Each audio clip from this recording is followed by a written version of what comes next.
Good morning everyone. So welcome back to Canvas classes. Myself Paras Thakur and चलिए start करते हैं next lecture of aliphatic hydrocarbons. Not next lecture नहीं, next chapter है ये, and it's a very important और बड़ा topic है क्योंकि हाइड्रोकार्बन्स में एल्केन, एल्कीन, एल्काइन ये तीनों आते हैं। वैसे तो एरोमेटिक हाइड्रोकार्बन भी आते हैं, पर एरोमेटिक वाले पार्ट को हम अलग से करेंगे बिकॉज एरोमेटिक में फिर सिर्फ हाइड्रोकार्बन ही नहीं है, बाकी भी सारी जो एरोमेटिक रिएक्शंस हैं उनको इकट्ठा रिवाइज कर लेंगे, जिससे कि सारे एरोमेटिक रिएक्शंस एक ही जगह पे होने से आपके लिए भी आसान रहेगा रिवाइज करना और चीज़ों को समझना।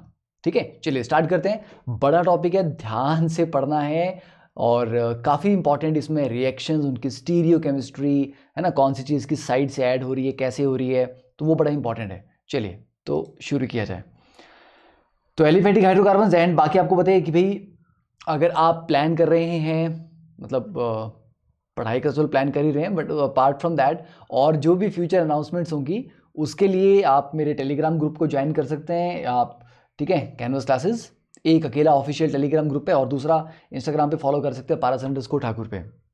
ठीक है, चलिए तो let's continue and as with all the lectures, all the chapters, yes, with a positive mind and पूरी एफर्मेशन के साथ कि आज मेहनत करनी है, समझना है, सीखना है। ठीक है ना, बस, और फोकस रखना है, यहाँ वहाँ के डिस्ट्रैक्शंस नहीं, बिकॉज ये चीज़ें आपको, ये पढ़ाई आपको आगे तक लेके जाएगी। ठीक है, चलिए तो लेट्स स्टार्ट विद अल्केन्स। सबसे पहले अल्केन्स से स्टार्ट करते हैं। General methods of preparation. देखिए अल्केन्स के प्रेपरेशन मेथड वैसे तो बहुत ज़्यादा नहीं है, बट फिर भी मैंने कोशिश की है कि जितने भी इंपॉर्टेंट थे सभी को हम, इंपॉर्टेंट क्या, लेस इंपॉर्टेंट, मोर इंपॉर्टेंट, सबको हम यहाँ पर इंक्लूड कर लें। ठीक है, देखिए first is reduction of alkyl halides.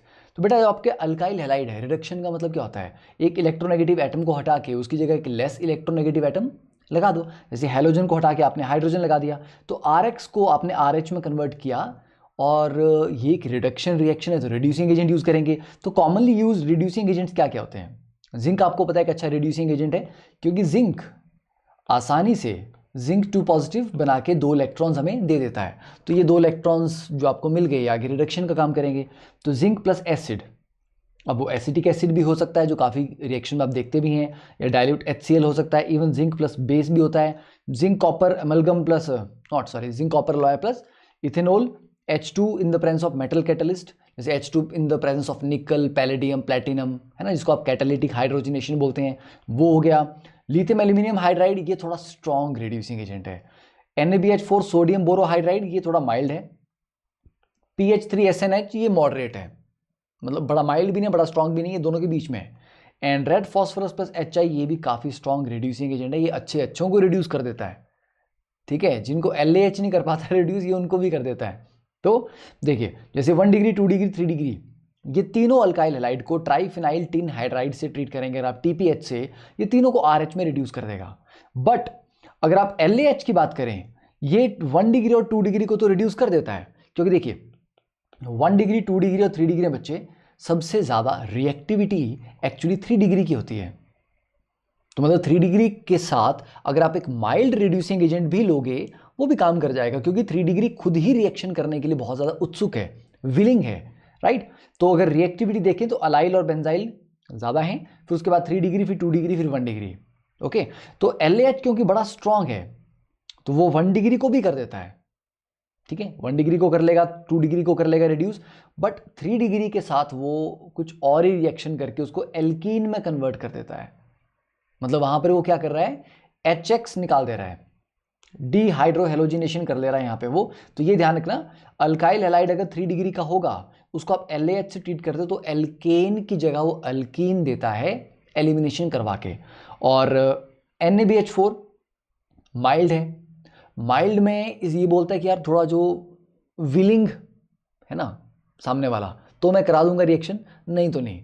तो देखिए 1 डिग्री की रिएक्टिविटी वैसे बड़ी कम होती है, तो NaBH4 क्योंकि माइल्ड है ये 1 डिग्री को रिड्यूस नहीं कर पाता, ये 2 और 3 डिग्री को अल्काइल हैलाइड को रिड्यूस कर देगा अल्केन में।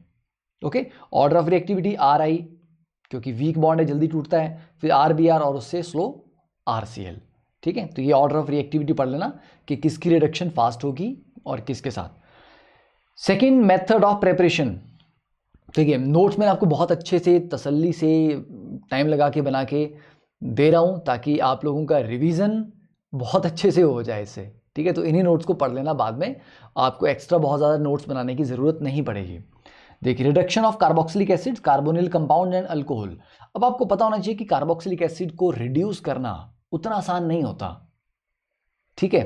और उसको अल्केन में रिड्यूस कर देना, मतलब उसकी दोनों ऑक्सीजन उड़ा देना, that requires a very strong reducing agent. और इसके लिए हम यूज करते हैं रेड फॉस्फोरस प्लस HI, ठीक है। तो अल्कोहल को RH में कन्वर्ट करा, देखिए ये R था ना, ROH, OH हटा के RH कर दिया। कीटोन था, ठीक है, जो बीच का जो आपका कार्बोनिल है उसको CH2 में कन्वर्ट कर दिया, फाइन। मतलब जितने कार्बन का कीटोन था उतने ही कार्बन का अल्केन आपके पास आ गया। देन कार्बोक्सिलिक एसिड, अब देखो अल्कोहल के साथ 2 HI लगे हैं, कीटोन के साथ आपके 4 HI लगे हैं, कार्बोक्सिलिक के साथ आपके 6 HI लगे हैं। तो ये भी मैटर करता है कि कितना कितना अमाउंट ऑफ HI आपके यूज हो रहे हैं, ठीक है। तो कार्बोक्सिलिक एसिड के साथ 6 HI और ये RCH3, मतलब जितने कार्बन का कार्बोक्सिलिक एसिड था, अगर 4 कार्बन का कार्बोक्सिलिक एसिड था ब्यूटेनोइक, तो उसे ब्यूटेन बन जाएगा, मतलब कार्बन वगैरह कुछ छेड़ने की जरूरत नहीं है, ठीक है। आपके पास एस्टर होगा, इवन एस्टर से भी RCH3 बन जाता है। हाँ, एस्टर में ये जो लास्ट वाला अल्काइल पार्ट है ये तो निकल जाएगा, ऑब्वियस सी बात है। बाकी की जो कार्बन चेन थी उसके कोरस्पॉन्डिंग आपका अल्केन बन जाएगा। अब इस रिएक्शन को हम इतना फ्रीक्वेंटली यूज क्यों नहीं करते, अगर ये सबको ही रिड्यूस कर देता है? क्योंकि समस्या क्या है, इसमें जो आउटपुट है वो उतनी अच्छी नहीं है, ईल्ड बहुत अच्छी नहीं है इस रिएक्शन की, ठीक है।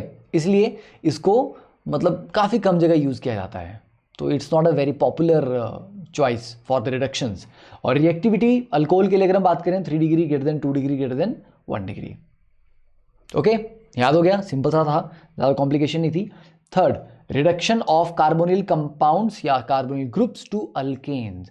इसमें सबके दिमाग में 2 रिएक्शन आते हैं, क्लीमेंशन रिडक्शन और वोल्फ-किश्नर रिडक्शन। देखिए, क्लीमेंशन रिडक्शन में क्या होता है, आप एसिडिक मीडियम में करवाते हो, zinc amalgam in the presence of HCl, तो ये एसिडिक मीडियम में हो रहा है और ये C डबल बॉन्ड O को कीटो को CH2 में कन्वर्ट करता है, ठीक है। जैसे देखिए ये वाला आपके पास कंपाउंड है, यहाँ पे सिंपल जिंक अमलगम HCl से आपने ट्रीट किया तो ये क्या बन जाएगा, बस C डबल बॉन्ड O का आपका CH2 बना दिया, डन। अब इसमें ध्यान ये रखना होता है कि अगर उस कंपाउंड में जिसका आप रिएक्शन करवा रहे हो, रिएक्टेंट में एसिड सेंसिटिव ग्रुप हैं जो HCl के साथ रिएक्ट कर जाएंगे, तो फिर आप ये रिएक्शन नहीं करवाएंगे, ठीक है। क्यों? क्योंकि हम नहीं चाहते ना ये HCl इस कार्बोनिल के अलावा कहीं और भी जाके कुछ रिएक्शन कर दे मॉलिक्यूल के अंदर। तो अगर मॉलिक्यूल में कोई एसिड सेंसिटिव ग्रुप प्रेजेंट है तो हम ये वाला मेथड यूज नहीं करते, फिर हम वोल्फ-किश्नर यूज करेंगे, ठीक है। तो देखिए यहां पर 4 नेसेंट हाइड्रोजन यूज होती हैं इसको पूरी तरह रिड्यूस करने में, तो ये आपका अल्केन प्लस H2O बन रहा है, ओके। और जैसे ये वाला क्वेश्चन है, इस वाले क्वेश्चन में हमें इसको कन्वर्ट तो करना है इसमें, और आपको बोला गया कि भैया क्या यूज करेंगे, तो आप साफ बोलोगे सर ऊपर ही आपने क्लीमेंशन रिडक्शन पढ़ाया, नीचे क्वेश्चन पूछ रहे हैं, तो ऑब्वियस ही बात है आंसर आपका क्लीमेंशन रिडक्शन होगा। नहीं, क्लीमेंशन नहीं होगा, क्यों? क्योंकि जो OH है ये एसिड सेंसिटिव ग्रुप है। क्यों?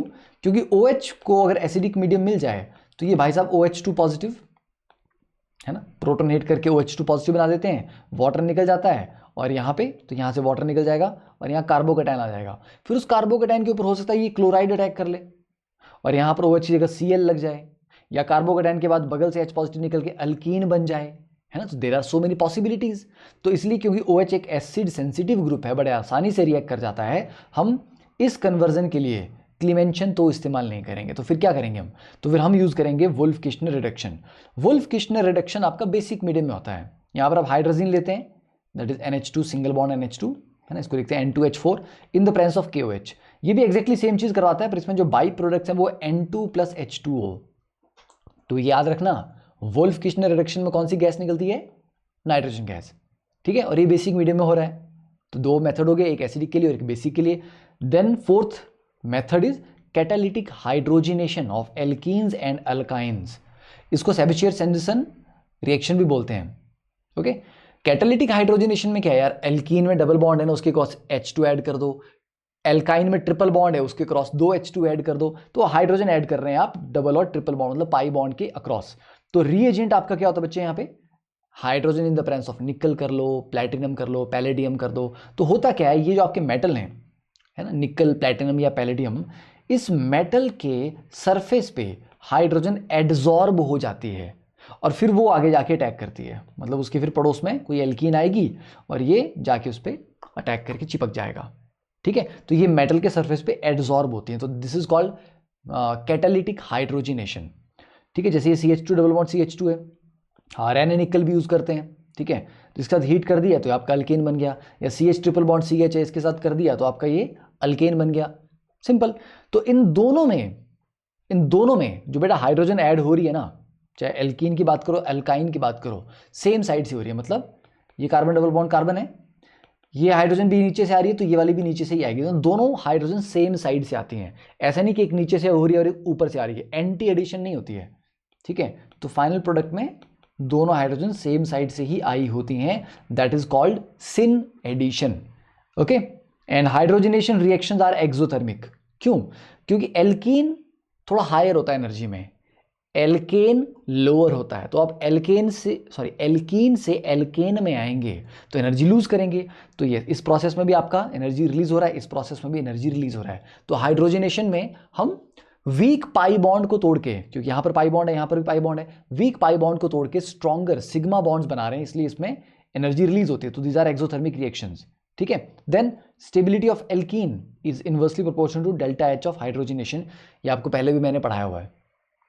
ठीक है, अगर दो एल्कीन है, अब देखिए जैसे ये है, यहां पर आप दो केस देख सकते हैं, एक हमारे पास है सिस और एक हमारे पास है ट्रांस, है ना, सिस ब्यूटूइन और ट्रांस ब्यूटूइन। अब दोनों ब्यूटीन है, एक सिस और एक ट्रांस है। आपको पता है कि ट्रांस ज्यादा स्टेबल होता है। ओके, तो देखो ज्यादा स्टेबल वाले के लिए जो फाइनली ये ब्यूटेन, दोनों ही ब्यूटेन में बन रही है, तो एंड प्रोडक्ट दोनों का सेम है। पर ट्रांस के लिए डेल्टा एच कितना आया -115 और सिस के लिए कितना आ रहा -120। मतलब अगर आपका ये एनर्जी लेवल है ब्यूटेन का, तो अगर सिस यहाँ पे है, ठीक है, तो ट्रांस यहाँ पे होगा, है ना। ये मान लीजिए ये वाला गैप आपका 115 है किलो जूल और ये वाला गैप आपका 120 है, तो मतलब यहाँ पे आपका सिस है और ये वाला आपका ट्रांस है। तो ट्रांस रिलेटिवली नीचे एनर्जी में, तो ट्रांस ज़्यादा स्टेबल है। तो जिसका डेल्टा एच की वैल्यू कम होती है हाइड्रोजनेशन की, वो ज़्यादा स्टेबल होता है। ठीक है, तो trans is more stable in this case. Okay, बाकी जो मैं सिन एडिशन का आपको एग्जांपल दे रहा था वो ये है कि ऐसे डबल बॉन्ड के क्रॉस H2 आपका ऐड हो रहा है, तो दोनों हाइड्रोजन सेम साइड, अगर डॉटेड हैं तो दोनों डॉटेड हैं, अगर सॉलिड होंगे मतलब फ्रंट ऑफ द प्लेन में होंगे तो दोनों ही सॉलिड होंगे। तो this is called syn addition. ठीक है, डन, यहां तक हो गया। चलिए अब देखते हैं नेक्स्ट कहानी। अब जैसे ये केस है, ठीक है, ये दो एग्जांपल्स हैं, सिंपल से एग्जांपल्स है, कोई ज़्यादा कॉम्प्लिकेटेड नहीं है। एक बार इनको देखो आप, just get the water bottle, मैंने पानी की बॉटल कहाँ रख दी, oops, I think I forgot to bring it. चलिए कोई बात नहीं, पहले इस क्वेश्चन को हम देख लेते हैं। देखो तो यहां पर क्या है, अब ये आपके पास EZ नॉमेनक्लेचर के अकॉर्डिंग EZ है, Z का मतलब दोनों हाई प्रायोरिटी आपके सेम साइड पे हैं। अब ध्यान देना कि ओरिजिनल रिएक्टेंट की स्टीरियो केमिस्ट्री कैसी थी और हाइड्रोजनेशन के बाद क्या हुआ। ठीक है, देखिए ये आपका बेंजीन आपको फ्रंट में, ये वाला बेंजीन भी फ्रंट में है। ओके, एंड पूरा मॉलिक्यूल आपको पता है ना एक प्लेन में होता है, ये पूरा मॉलिक्यूल एक प्लेन में है। ओके, तो अगर ये बेंजीन आपकी तरफ है तो दूसरा बेंजीन भी आपकी तरफ है, तो होगा क्या, ये जो दो बॉन्ड ऐसे थे और दो बॉन्ड ऐसे थे, है ना, ये बस थोड़ा ऊपर को हो जाएंगे बस, क्योंकि अब ये प्लेनर थे। अब जैसे दो हाइड्रोजन नीचे से आएंगे तो प्लेनर के बाद अब इनको फाइनली sp3 में कन्वर्ट होना है, टेट्राहेड्रल में, तो ये ऐसे से ये ऊपर हो जाएंगे। पर जो फ्रंट में था वो फ्रंट में रहा, वो थोड़ा ऊपर हो गया। तो देखिए ये जो बेंजीन आपका फ्रंट में था फिनाइल ग्रुप, ये दोनों फ्रंट में ही हैं पर जस्ट थोड़ा सा ऊपर को हो गए। ठीक है, तो जो ऐसे थे ये बेचारे थोड़े से ऊपर को हो गए, ऐसे हो गए, सिंपल। तो इनकी स्टीरियोकेमिस्ट्री इफेक्ट नहीं हुई, है ना। ये समझ आया, ये बड़ा इंपॉर्टेंट है क्योंकि कई बार क्वेश्चन में आता है। देखिए जैसे यहाँ पर है, अब यहाँ पर आपका ऑलरेडी प्लेन ऑफ सिमेट्री थी, मतलब वो तो चलो क्योंकि प्लेनर है तो वैसे भी प्लेन ऑफ सिमेट्री आती है, और ये वाला प्लेन भी आपका प्लेन ऑफ सिमेट्री था। फाइनल प्रोडक्ट में भी क्या है, आपका प्लेन ऑफ सिमेट्री है, जबकि पास कायरल सेंटर दो हैं, ये वाला कार्बन भी कायरल है और ये वाला कार्बन भी कायरल है। दो कायरल सेंटर होने के बावजूद अगर उसमें प्लेन ऑफ सिमेट्री आ रही है तो that is a meso compound. तो आपके पास, क्योंकि आप बोल सकते हैं ना कि सर हाइड्रोजन प्लेन में अगर हाइड्रोजनेशन करनी है तो हाइड्रोजन मैं ऊपर से भी ऐड कर सकता हूँ, नीचे से भी ऐड कर सकता हूँ, दोनों जगह से आप हाइड्रोजन ऐड कर सकते हैं। तो अगर हम नीचे से करेंगे तो ये ऐसा बनेगा, ऊपर से करते तो ये ऐसा बनता। मतलब अभी जब नीचे से आपने ऐड किया तो ये S था और ये R था, अगर आप ऊपर से ऐड करते तो ये वाला R बन जाता, वो वाला S बन जाता, पर ये pH अभी भी फ्रंट में है, ये भी फ्रंट में है। तो जब ऊपर से वो ऐड करेंगे तो ये बेचारे नीचे की तरफ बेंड हो जाएंगे। जब हाइड्रोजन नीचे से आ रहा था तो ये दो बॉन्ड ऊपर की तरफ बेंड हो गए, जैसे यहाँ ऊपर की तरफ बेंड हुए हैं, यहाँ नीचे की तरफ बेंड हुए, है ना। तो यहाँ पर ये S था और ये R है। तो this is a very fine detail जो वैसे तो बच्चों को पता होती है, पर अगर नहीं पता तो उसको ध्यान रखना।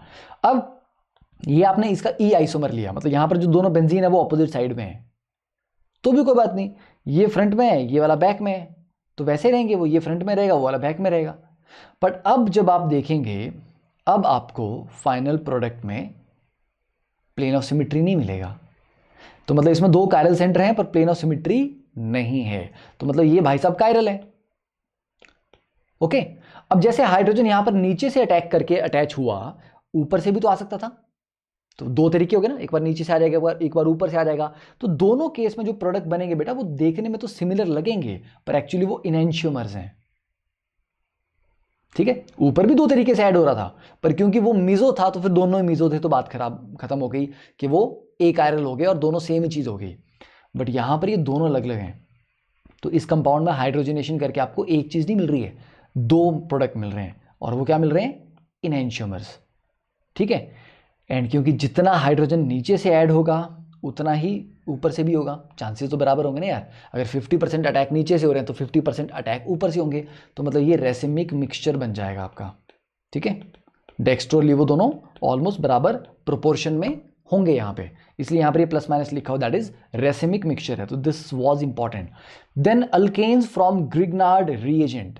ग्रिग्नार्ड रिएजेंट से हम अल्केन कैसे बनाते हैं, देखिए ग्रिग्नार्ड रिएजेंट क्या होता है आपका, RX plus magnesium in the presence of dry ether क्या करते हैं, RMgX बनता है।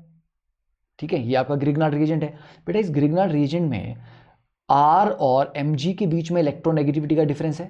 R मतलब कार्बन वाला ग्रुप ज्यादा इलेक्ट्रोनेगेटिव होता है, मैग्नीशियम कम होता है, तो R के ऊपर पार्शियल नेगेटिव चार्ज होता है, मैग्नीशियम के ऊपर पार्शियल पॉजिटिव चार्ज होता है। तो जब ये टूटता है तो ये R नेगेटिव प्रोवाइड करता है, which is a very strong base and nucleophile. तो मतलब ग्रिग्नार्ड रिएजेंट से आपको जो R नेगेटिव मिलता है, it's a very strong base and very strong nucleophile. तो बेटा स्ट्रॉन्ग बेस होने का मतलब क्या है, इस भाई साहब को कहीं पर भी H पॉजिटिव दिख जाएगा, एसिडिक हाइड्रोजन इसको कहीं पर भी दिख जाएगी, तो ये बड़े आराम से उसे रिएक्ट कर जाएगा। और देखो मैंने यहाँ पर एसिडिक बोला तो सीरी अंकल स्टार्ट हो गए थे अभी, तो शुक्र है टाइम रहते बंद कर दिया। तो reactivity RI greater than RB greater than RCl greater than RF, क्योंकि RI में बॉन्ड बड़ी जल्दी टूटता है, वीक बॉन्ड है, लंबा बॉन्ड है। अब देखो एसिडिक हाइड्रोजन कौन कौन सी होती हैं, जब भी एक हाइड्रोजन एक हाईली इलेक्ट्रोनेगेटिव एटम से जुड़ी हो उसको एसिडिक हाइड्रोजन बोलते हैं। जैसे HO है तो O के ऊपर पार्शियल नेगेटिव चार्ज होगा, हाइड्रोजन के ऊपर पार्शियल पॉजिटिव चार्ज होगा। जैसे वाटर की दोनों हाइड्रोजन एसिडिक हैं।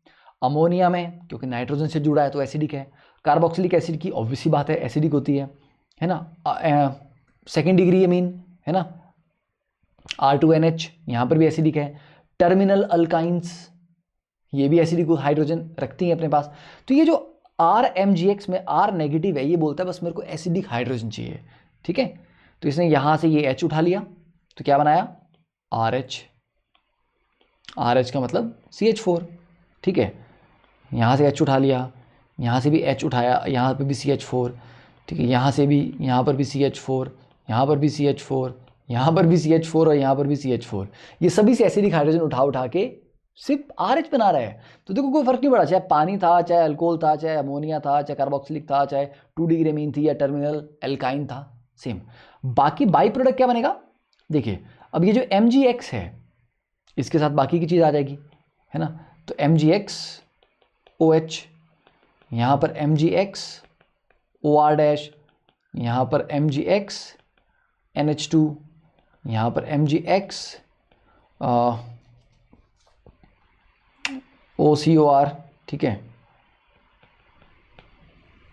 यहां पर MgX NR2, यहां पे MgX C triple bond CR dash. ये तो ये बाई प्रोडक्ट तो चलो कर गए, समझ आ गया। तो ग्रिग्नार्ड रीजन को कहीं पर भी एसिडिक हाइड्रोजन मिल जाए वो उसको उठा लेता है, तो RMgX से सीधा RH बन जाता है। अब जैसे ये वाला आगे क्वेश्चन है, भैया इसमें क्या होगा, अब देखो यहाँ पर ये CH3 नेगेटिव Mg पॉजिटिव, तो ये CH3 नेगेटिव यहाँ से H उठाएगा बस, नथिंग एल्स, CH4 प्लस ये जो O नेगेटिव है इसके साथ MgX लग जाएगा, यहाँ पर ये यहाँ अटैक करेगा। अब आप कईयों के दिमाग में आ सकता है सर अगर ये अच्छा न्यूक्लियोफाइल भी है तो ये इस कार्बोनिल पे भी तो अटैक कर सकता है ना एज ए न्यूक्लियोफाइल, क्योंकि कार्बोनिल के ऊपर आराम से न्यूक्लियोफाइल अटैक करते हैं क्योंकि वो इलेक्ट्रोफिलिक सेंटर होता है। हाँ, पर अगर उसके पास एसिडिक हाइड्रोजन दिख गई उसको तो पहले वो एज अ बेस काम करता है, अगर उसको कोई एसिडिक हाइड्रोजन ना मिले तब जाके फिर एज ए न्यूक्लियोफाइल अटैक करेगा, तो पहली प्रायोरिटी एज अ बेस है। ओके, यहाँ पर O नेगेटिव MgX बन जाएगा प्लस CH4 यहाँ पर भी बन जाएगा, और यहाँ से भी ये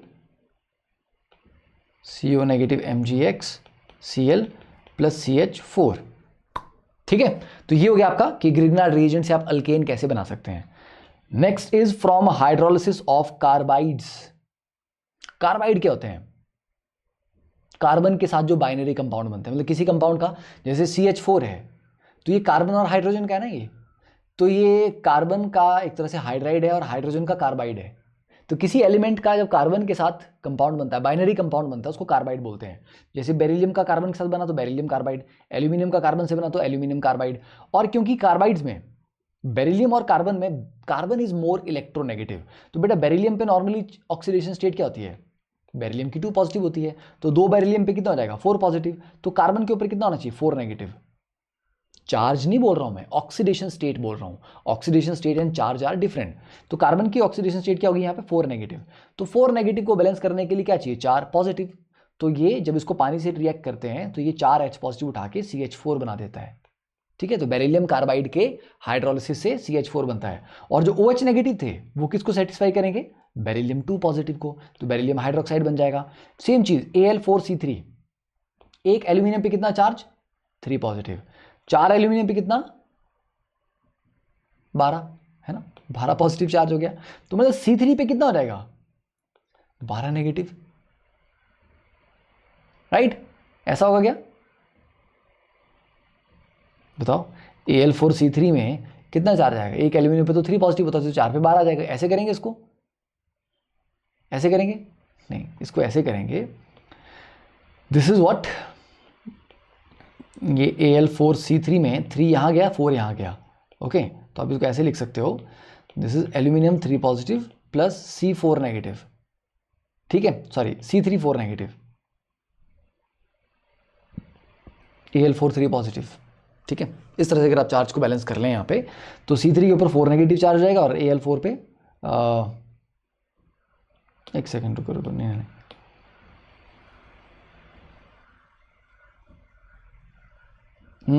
सॉरी उल्टा बोल दिया, हाँ ऐसे एल्यूमिनियम 3 पॉजिटिव सी ऊपर 4 नेगेटिव चार्ज है, हाँ तो 12 3 कार्बन के ऊपर 12, वो ठीक चल रहे थे हम। तो यहाँ पर C4 नेगेटिव है तो ऑब्वियसली ये उसको भी बैलेंस करने के लिए, न्यूट्रलाइज करने के लिए 4 H पॉजिटिव चाहिए, तो यहाँ पर भी आप हाइड्रोलिसिस करेंगे तो आपका CH4 बनेगा, और बाकी एल्यूमिनियम का बन जाएगा AlOH थ्राइस, एल्यूमिनियम हाइड्रोक्साइड, ठीक है। तो ये हो गया हाइड्रोलिसिस ऑफ कार्बाइड से।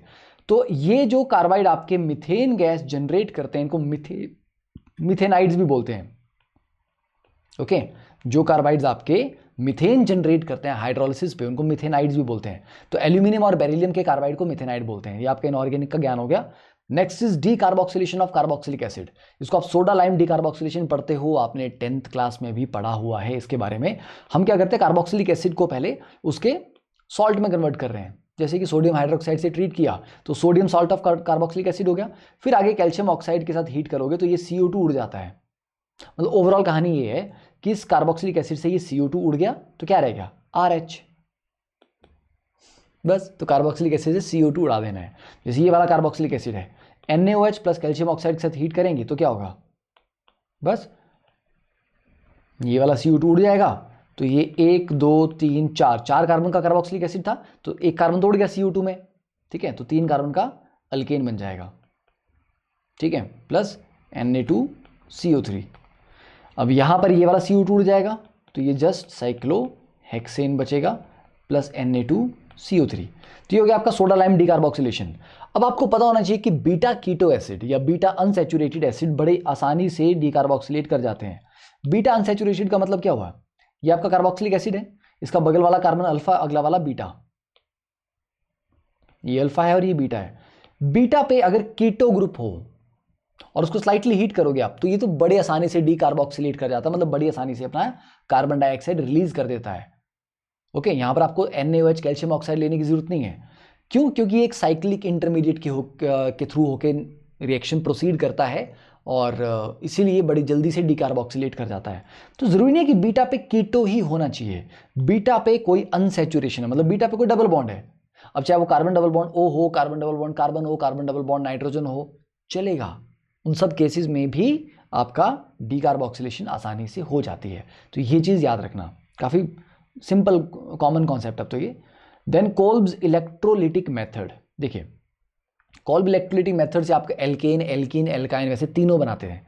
ठीक है, देखो तो हम यहां पर करते क्या है, इलेक्ट्रोलाइसिस करते हैं हम सोडियम और पोटेशियम अल्केनोएट, मतलब आपके पास जो कार्बोक्सिलिक एसिड था RCOH, आपने उसको पहले मान लीजिए KOH से ट्रीट करके RCOO नेगेटिव K पॉजिटिव में कन्वर्ट किया, मतलब सॉल्ट में, है ना। ठीक है, तो इसको क्या बोलूंगा मैं, पोटेशियम अल्केनोएट बोलूंगा ना इसको मैं, समझे। ओके, तो ये बन गया आपका। तो इसमें बेटा दो आयन आ गए, RCOO नेगेटिव और K पॉजिटिव, एक एनायन है और एक कैटायन है।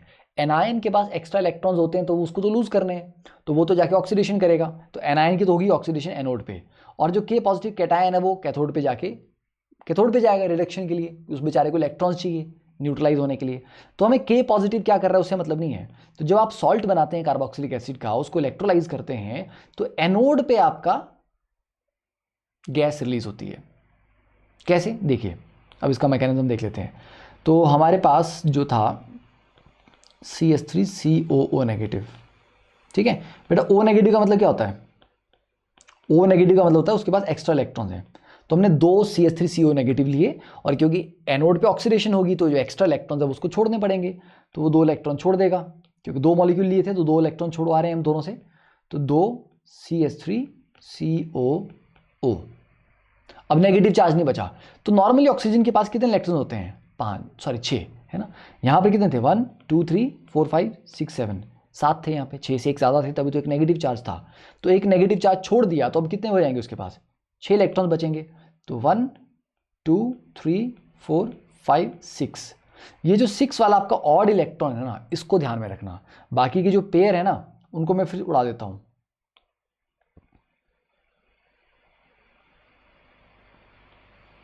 ठीक है, बाकी के पेयर्स को उड़ा दिया। ऑड इलेक्ट्रॉन जो था ये, इसको बस ध्यान में रखो क्योंकि इसका इंपॉर्टेंस है बस। ठीक है, 2 ऐसे बन गए। अब इनमें होगा क्या, ये एक इलेक्ट्रॉन और ये वाला बॉन्ड टूट के यहां से एक इलेक्ट्रॉन, ये भाई साहब मिलके ये CO2 बन जाएगा। ठीक है, एक इलेक्ट्रॉन यहां से आ गया ये वाला, और एक यहां से आ गया, तो ये डबल बॉन्ड बन गया और CO2 निकल गई, और ये इलेक्ट्रॉन रह गया इसके पास, तो 2 CH3 रेडिकल रह गए और साथ में CO2 निकल गई, 2 CO2 निकल गए। ओके, तो ये जो आपके पास बेटा 2 CH3 रेडिकल रह गए हैं, अब ये दोनों भाई साहब आपस में ज्वाइन करके बना देंगे इथेन। तो मतलब सिंपल सी कहानी थी कि जो भी आपका RCOOH था, ठीक है, ये R सिंगल बॉन्ड R कर दो उसका सिंपल, मतलब इथेनोइक एसिड है अगर, है ना, मतलब CH3COH है, तो इसका ये जो CH3 है ना, इसको 2 उठा के इथेन कर दो इसका।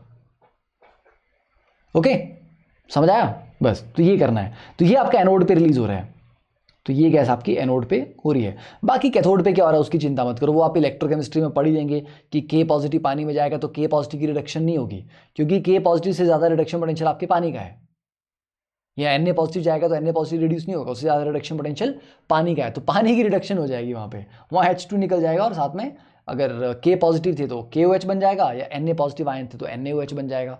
ठीक है, तो ये आपका कैथोड पे हो रहा है। ओके, तो ये आपके एनोड पे थे और ये दोनों भाई साहब आपके कैथोड पे थे। तो ये हो गया आपका कोल्ब इलेक्ट्रोलाइटिक मेथड से अल्केन कैसे बनानी है। ओके ना, अब देखो बड़ा सिंपल सा है, अगर मान लो मैं कोई ऐसा वाला कार्बोक्सिलिक एसिड लेता हूँ और इसको पहले मैं KOH से ट्रीट करता हूँ पहले स्टेप में, और दूसरे स्टेप में बोलता हूँ कि इसका फिर इलेक्ट्रोलाइसिस आपने करवा दिया, तो कोई बात नहीं, ये जो इसका पार्ट है ना COOH को छोड़ के जो आपका बाकी का पार्ट है उसको डबल कर दो। ठीक है, ये वाला जो पार्ट है आपका इसको डबल कर दो, ऐसा एक और पार्ट बना लो, वो जोड़ दो बीच में से, बस ये आपका प्रोडक्ट आ जाएगा। सिंपल। बाय प्रोडक्ट क्या होंगे, H2 plus KOH plus CO2। और ये ध्यान रखना CO2 कहाँ रिलीज होगी, एनोड पे, H2 कहाँ रिलीज होगी, कैथोड पे, और ये आपका प्रोडक्ट कहाँ बनेगा, अल्केन एनोड पे। ठीक है। Then next is Wurtz reaction, जो कि बच्चे को पता होता है ये तो, कि 2 RX लिए, 2 सोडियम लिए ड्राई ईथर की प्रेजेंस में। ड्राई ईथर क्यों लेना है, क्योंकि अगर थोड़ा सा भी मॉइस्चर होगा तो सोडियम मेटल उसके साथ रिएक्ट कर जाएगा। ठीक है, गिव्स यू Rr+2NaX। ठीक है ना, काफी सिंपल था ये। अब जैसे ये है तो यहां पर भी क्या करना है आपको, इस पार्ट को डबल कर देना है, RX वाला जो पार्ट होता है ना, उसको डबल कर देना है, तो हमें इवन नंबर ऑफ कार्बन वाला अल्केन ही मिलता है।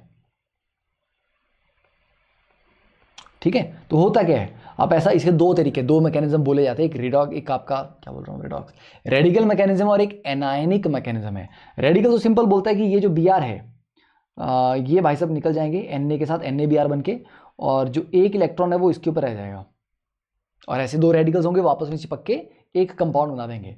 तो प्रोडक्ट में अब देखो, जैसे अगर ये 3 कार्बन की चेन थी तो उसका डबल हो जाएगा 6 कार्बन, अगर 4 की होगी तो डबल हो जाएगा 8, मतलब प्रोडक्ट आपका इवन कार्बन वाला ही बनेगा। तो क्वेश्चन आता है सर अगर हम RX प्लस R-X ले लें, 2 अलग अलग अल्काइल हैलाइड ले लें हम तो, और इसमें 2 कार्बन है, इसमें 3 कार्बन है, तो 5 का बना सकते हैं, ये दोनों आपस में चिपक जाएंगे, मतलब आपस में कपलिंग करेंगे जब ये नहीं।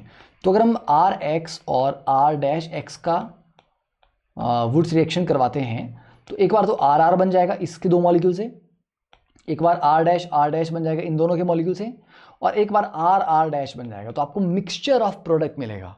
और हम नहीं चाहते ना मिक्सचर, आप तो एक चीज़ बनाना चाहते थे, बन गई 3, अब ये तो और भी न्यूसेंस होगी, है ना। अब 3 में से आपको एक को सेपरेट करना है, वो अलग एक्स्ट्रा आपका काम पड़ गया आपको।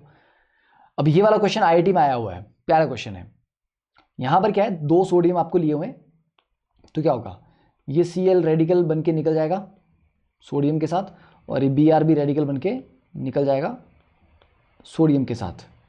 ठीक है, तो आपके पास ये वाला रह जाएगा, यहाँ एक इलेक्ट्रॉन, यहाँ पर एक इलेक्ट्रॉन, और ये आपस में मिलके ऐसा बना लेंगे। IIT का क्वेश्चन आया हुआ, आई थिंक 2005 या 6 का आया हुआ है।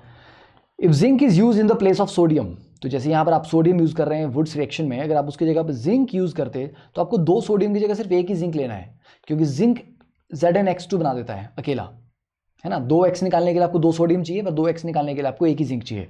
तो अगर आप जिंक को यूज करते हैं सोडियम की जगह पे, तो उस रिएक्शन को फिर फ्रैंकलैंड रिएक्शन कहा जाता है। बाकी सेम है, वो भी कपलिंग रिएक्शन ही है। अब जैसे ये आपके सामने 2 बड़े सिंपल से प्यारे से नन्हे से मुन्ने से क्वेश्चन है, you can take a pause the video and solve these 2 questions. ठीक है, आई थिंक तो चलिए सॉल्व करते हैं। देखिए पहला आपने हीट किया, अब देखिए ये वाला कार्बोक्सिलिक एसिड को अगर मैं रेफरेंस पॉइंट मानूं तो ये अल्फा कार्बन वाली बीटा है, तो बीटा पे कीटो है ना। अब बोलोगे नहीं सर बीटा पे तो कार्बोक्सिलिक है, तो बेटा कार्बोक्सिलिक भी तो CO के बाद OH बना ना, तो CO तो है ना बीटा पोजीशन पे, यस। तो बीटा कीटो एसिड वाला ये केस हो गया, या बीटा डाई एसिड हो गया ना ये, तो 1,3 डाईओइक। तो हीट करने पे क्या हो जाएगा, सिंपली आपका CO2 उड़ जाएगा एक। अब कोई भी उड़ा दो आप, दोनों में से, दोनों सिमेट्रिकल हैं, कोई भी एक उड़ा दो। ठीक है, तो ये एक ही COH बचा, फिर एक COH को बाद में जब आप सोडा लाइम डिकार्बोक्सिलेशन कर रहे हो तो वो COH में से भी CO2 उड़ जाएगा, तो सिर्फ साइक्लोब्यूटेन रह जाएगी। ठीक है, तो फर्स्ट क्वेश्चन सिंपल सा था। सेकंड क्वेश्चन देखिए, which of the following reaction would not produce saturated hydrocarbon, saturated मतलब सारे single bond, that is alkane, नहीं बनाएगा, है ना, एज ए मेजर प्रोडक्ट। देखिए पहला वाला सोडियम ईथर है, ये तो आपका वुड्स रिएक्शन है, ये तो बनाएगा। सेकंड में वोल्फ किशनर रिएक्शन है, यस, ये भी आपको CH3 बनाएगा, है ना। ठीक है, थर्ड वाला ये क्लेमेंशन रिएक्शन है, ये वाला भाई साहब भी आपको अल्केन देंगे। फोर्थ वाला आपका एस्टर को LAH के साथ ट्रीट किया, एस्टर को LAH के ट्रीट करने पे क्या होता है, अल्कोहल बनते हैं, इस वाले पार्ट का भी अल्कोहल बन जाएगा और इस वाले पार्ट का भी अल्कोहल बन जाएगा, तो आपको अल्केन नहीं मिलेगा, अल्कोहल मिलेंगे। तो आंसर इज D। ठीक है, चलिए 10th इज कोरे हाउस सिंथेसिस, जो कि बहुत छोटा सा वैसे। RX को आप लिथियम से ट्रीट करते हो, RLi प्लस LiX बनते हैं, फिर RLi को फर्दर कॉपर हैलाइड के साथ ट्रीट करते हो आप CuX के साथ, तो R2CuLi बनता है, that is di alkyl lithium cuprate. तो कई बार क्वेश्चन ऐसा आता है कि कोरे हाउस सिंथेसिस में जो इंटरमीडिएट है वो क्या है, R2CuLi, डाई अल्काइल लिथियम क्यूपरेट। ये R2CuLi आपको R नेगेटिव न्यूक्लियोफाइल देता है, और ये न्यूक्लियोफाइल को जब आप R-X के साथ ट्रीट करोगे, ये इसके ऊपर अटैक करेगा, X को बाहर निकालेगा और ये R बना देगा। तो ये SN2 रिएक्शन है, ये बैक अटैक करता है।